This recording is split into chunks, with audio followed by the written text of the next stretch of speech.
កូនសិស្សរបស់យើងបានធ្វើការសាកសួរមកកាន់ខ្ញុំថាលោកគ្រូសម្រាប់តន័យ point តើធ្វើម៉េចយើងអាចធ្វើការបញ្ចូលនៅតម្លៃឧទាហរណ៍ថា ID ហើយនឹងគណនាតម្លៃនិយមការ x ឬក៏និយមការ y បានដោយស្វ័យប្រវត្តិនៅពេលដែលតន័យនោះត្រូវបានបង្កើតគាត់ក៏បានសួរទៀតថាតើមានវិធីអីដែលយើងអាចធ្វើបែបហ្នឹងបានព្រោះគាត់អត់ចង់ធ្វើការគណនាបន្តពីបង្កើត feature ហើយទេន័យថាគាត់ចង់បានក្បាច់រៀងលឿនបន្តិចនៅពេលដែល feature ហ្នឹងត្រូវបានបង្កើតគឺតម្លៃទាំងអស់ហ្នឹងគឺបានគណនាឲ្យគាត់ដោយស្វ័យប្រវត្តិតែម្ដងអញ្ចឹងឆ្លើយតបទៅនឹងសំណួរផងគាត់គឺខ្ញុំនឹងធ្វើការបង្ហាញលោកអ្នកអំពីវិធីសាស្ត្រនៅក្នុងការបញ្ចូលនៅតម្លៃហ្នឹងទៅកាន់ attribute ផនតន័យ point មិនចំពោះតែ point ទេ line ឬក៏ polygon ក៏យើងអាចធ្វើបានដែរគាត់ថាលក្ខណៈធននិមិត្តផនវាដែលយើងត្រូវគណនាគឺវារៀងខុសគ្នាអញ្ចឹងទៅតាម objective ផនយើងសួស្តីអ្នកនរសូមស្វាគមន៍មកកាន់ខ្មែរជា Academyមុននឹងឈានទៅដល់បទបង្ហាញអំពីវិធីសាស្ត្រនិងការធ្វើហ្នឹងខ្ញុំសូមអនុញ្ញាតអញ្ជើញលោកស្រីដែលកំពុងតែទស្សនាវីដេអូនេះចំណាយពេលវេលា10វិនាទីដើម្បីសង្រួមនិងរំលឹកទៅដល់វិញ្ញាណក្ខន្ធរបស់វីរៈកងទ័ពផងយើងដែលបានពលីនៅក្នុងសង្គ្រាមតទល់ទៅនឹងការឈ្លានពានរបស់កងទ័ពសៀមសូមអនុញ្ញាតគោរព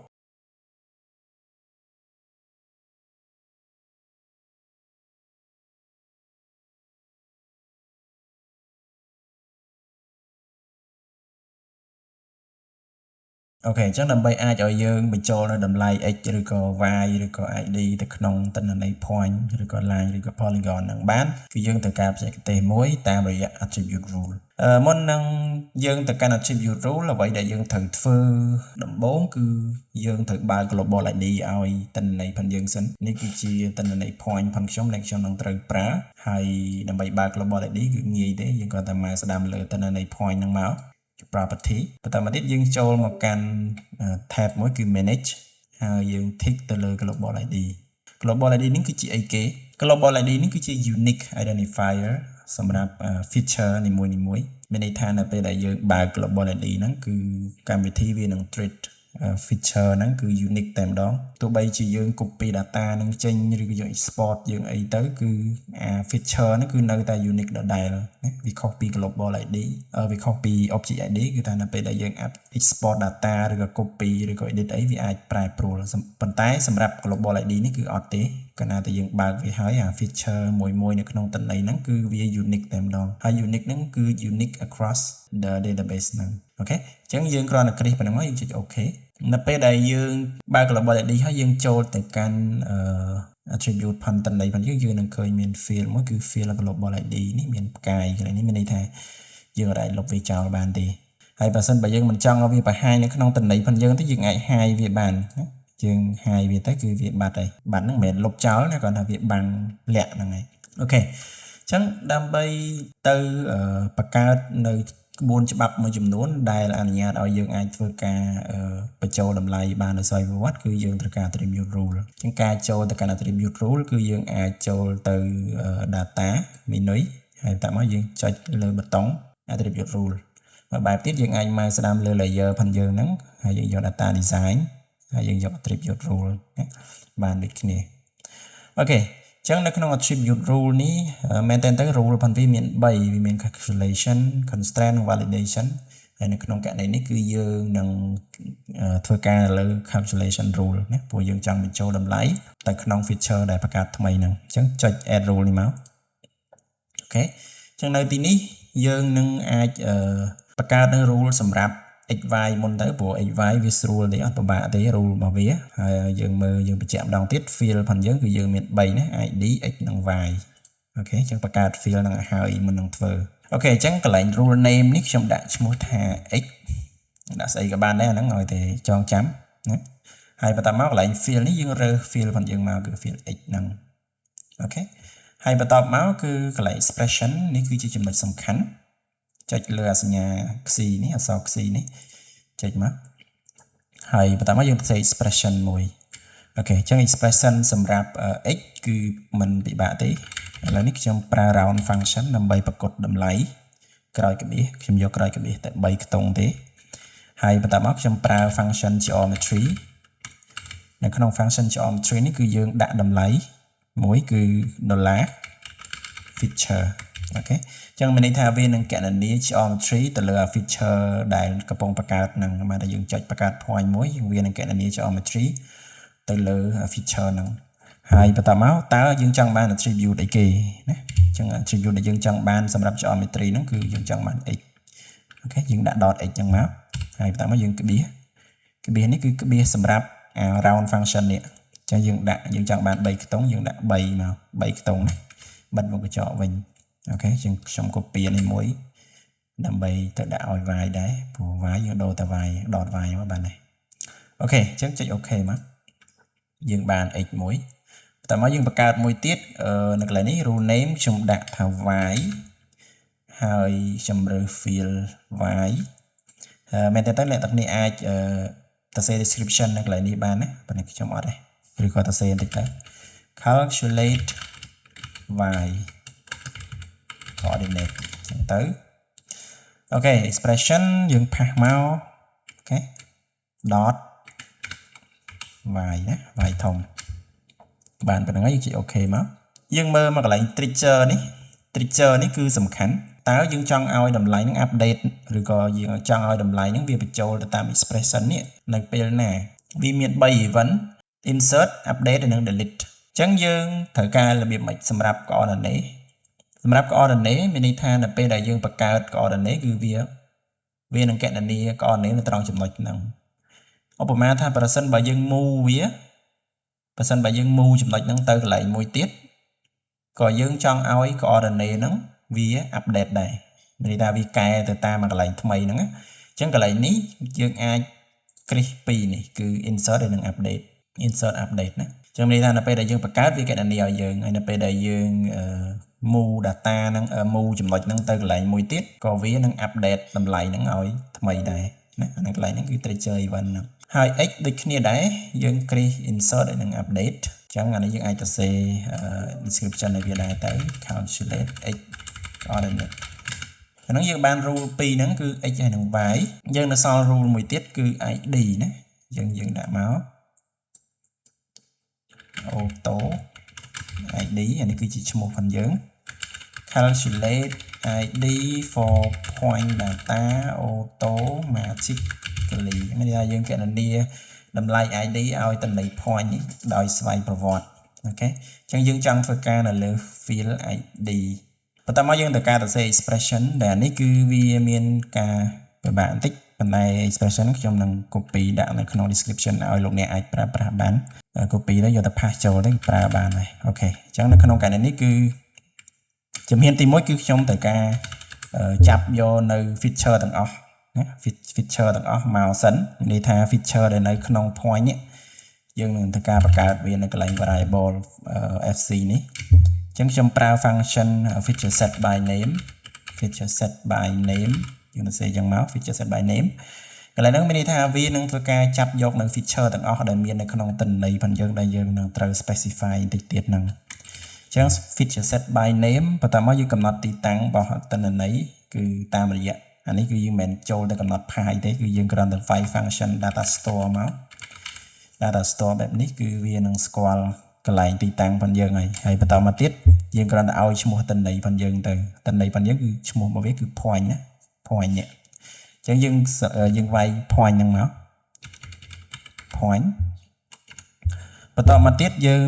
select យក field មួយដែលយើងនឹងត្រូវធ្វើការ update តម្លៃហ្នឹង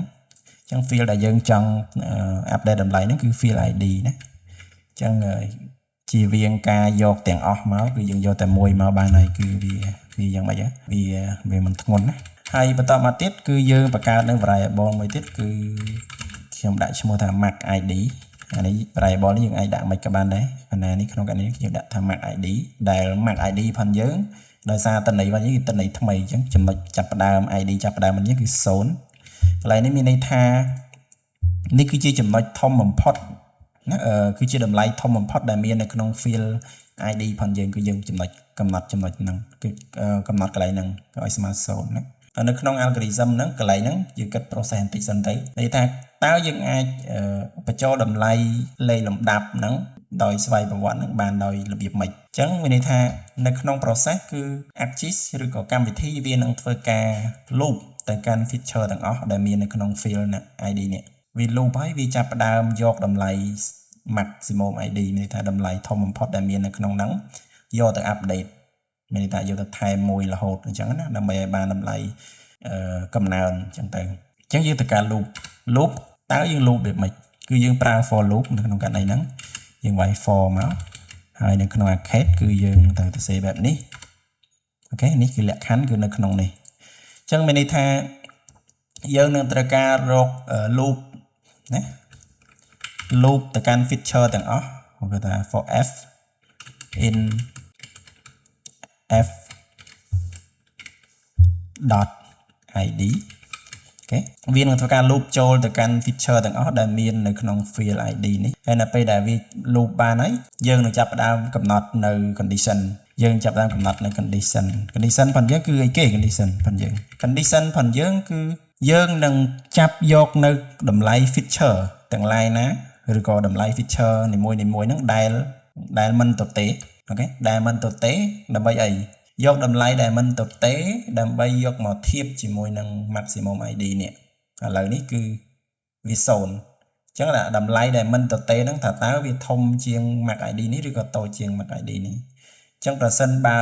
វាធំជាង max ID នេះគឺយើងនឹងយកតម្លៃអា feature ហ្នឹងឲ្យ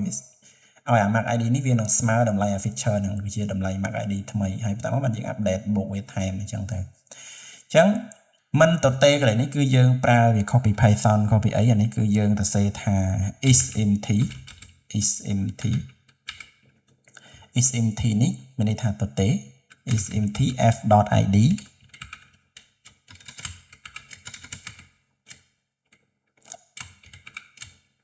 អានេះគឺទៅសេប៉ុណ្នេះមានន័យថាវាទទេប្រសិនបើតម្លៃ feature f នេះ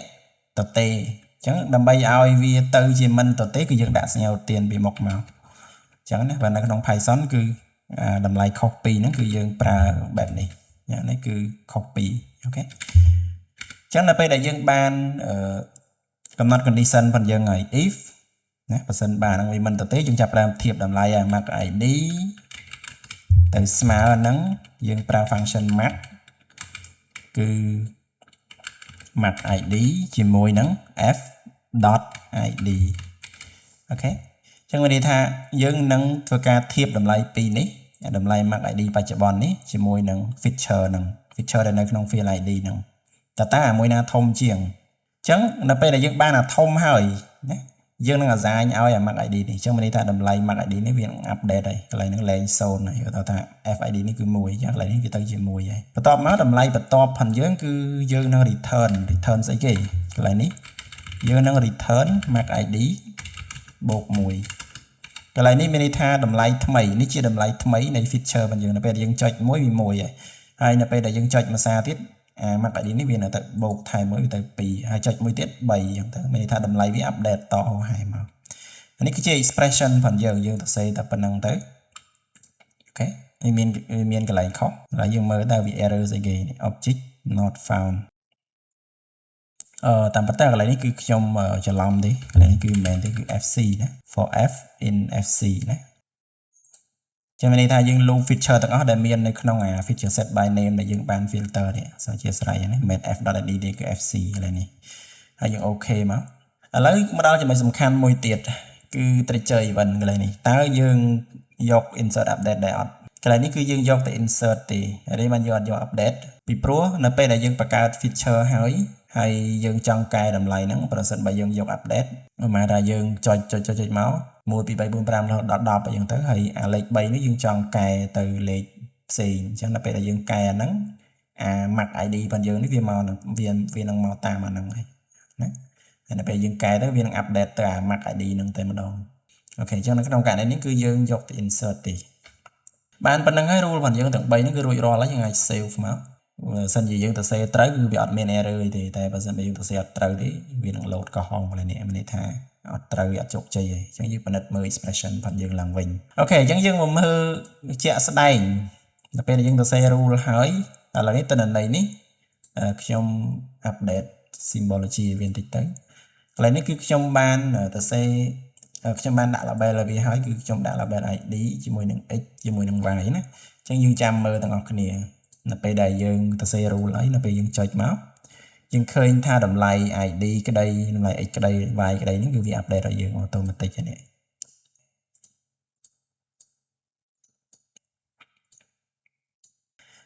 ចាអាហ្នឹងគឺ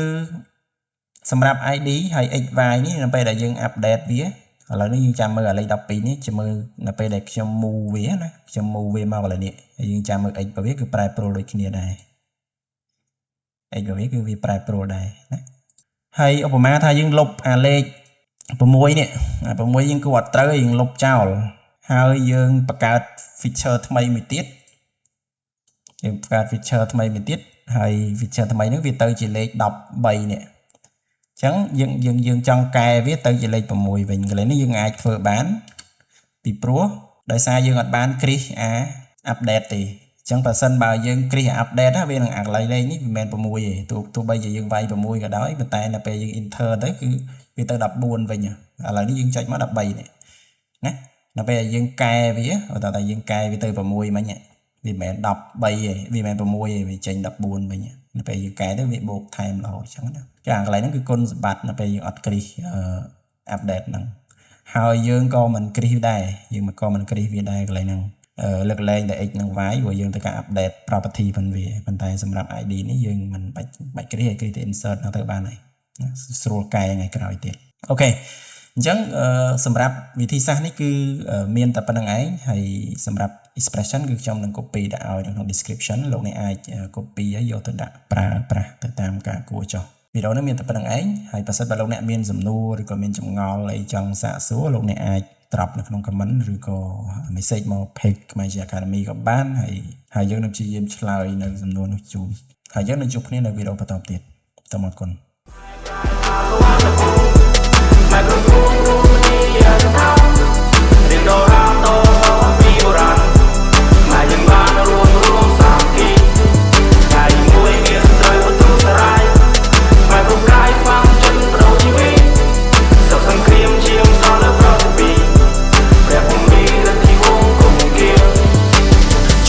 កូនឈុំយំបាចេញទៅសមរភូមិពេលនេះជាត្រូវការខ្ញុំការពីខ្សែបន្ទោ